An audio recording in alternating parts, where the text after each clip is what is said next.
Minutes, go ahead. Got to unmute myself. There we go. Thank you. I think I see a long speaker list again, so I'm going to try to be fast. But I think last time I talked too fast, so I'm going to speak slow and hopefully be with under my 5 minutes. Just a few housekeeping matters. I think your camera shall be turned on. I don't know who I'm speaking to. So just going forward. Also, I don't know, I haven't been down there physically. I recall seeing at one point the Dr. Davila's scarf was on display like a monument. I thought that was, and I raised it a few times, I don't know if it's been removed since, but I think that creates a culture where it's difficult to challenge the doctor, although I note Councillor Perks challenged the doctor, so I appreciate that.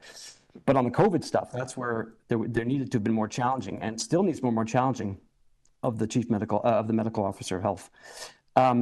Just so you know a bit about me, I think I've introduced myself a few times. I do a lot of advocacy on the Twitters, on X now, about the vaccine, COVID vaccine in particular, and the use of force that was used to get people vaccinated. So I'm pleased to see in this report that the use of force has been toned down, meaning there's no longer coercion to encourage vaccination. There's just kind of a statement by public health, get vaccinated, which is, by the way, it's an individual recommendation. I know it's telling the person who sees it to get vaccinated. It's not telling them to talk to their doctor, which is what you should be saying. It's telling them to get vaccinated.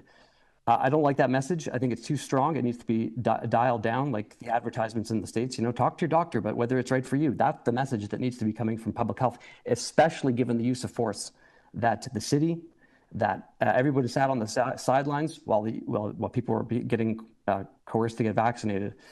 And it's important that people be fully informed. These vaccines are not risk-free, and I've spoken to this committee about this before. The vaccines are not risk-free. Even the RSV one. Ask the doctor about enhanced respiratory disease from this vaccine, meaning people get vaccinated, they still get the disease or the virus, and the situation isn't that great for some people. It's actually worse. They're still studying it, so I can't. And before, by the way, and again, I'm not an anti-vaxxer. I'll go in camera with anyone on this board at any time, and we can exchange vaccination records. You have to sign an NDA, but I'm not an anti-vaxxer. I have strong opinions, and I'm trying to moderate them. But the messaging needs to be more careful. It needs to be talk to your doctor. I wanted to also raise awareness that I posted this on my Twitter, that the Vaccine Injury Support Program was created. It's for the COVID vaccine primarily, pressured by Big Pharma, amazingly. That program is now going to be used for other vaccine injuries, including RSV. So I've been using it just to kind of track what's been going on the vaccine injury for the COVID vaccine. But you can see that some interesting stuff is going on. You don't have to be a mathematician. Check this out. Quebec has a vaccine injury support program.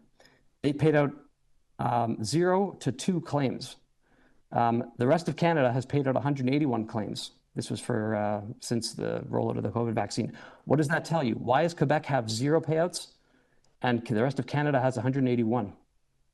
The answer is that Quebec is doing something funny there. They're concealing it, and they're concealing the program or making it very difficult. Both programs are based on the same criteria for causation of injury. It's the same exact criteria, but for some reason, the rest of Canada is paying out and Quebec, unless Quebec got all bad batches. So again, these vaccines are not risk-free. Some are concerned that there could be cancer risks. And to speak to the first item, that the COVID getting COVID or combined with the vaccine could increase the risk of cancer. If you go to some of the websites, they talk about that more studies need to be done to make this determination. Interestingly, the granddaddy of vaccines, which is named Plotkin, who literally wrote the book called Vaccines, he's asked for more research to be done post-market, because who's going to fund it? Toronto Public Health can come in there and advocate. And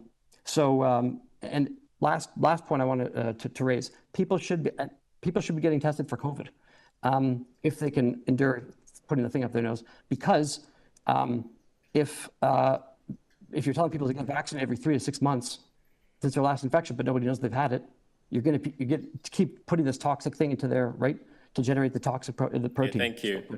Thank you. Thank you. Any questions for the deputant? Seeing none, thank you. Alison Kemper.